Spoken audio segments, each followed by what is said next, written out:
Ba't ka natutulog sa salas? Huwag ka matulog dyan, malamig yan ang mga tiyado, amay ha?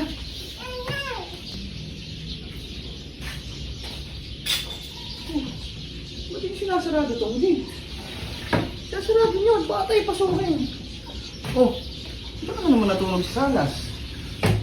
Ha? Ay nako naman. Uy, ba't ka natutulog sa salas?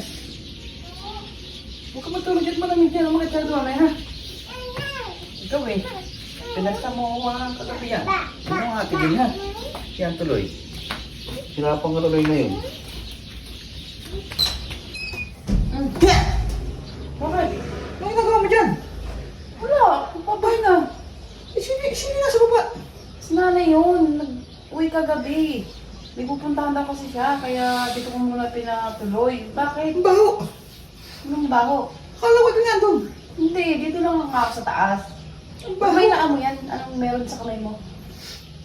Ano? Ay! Ba't parang amoy dumi ng kalabaw?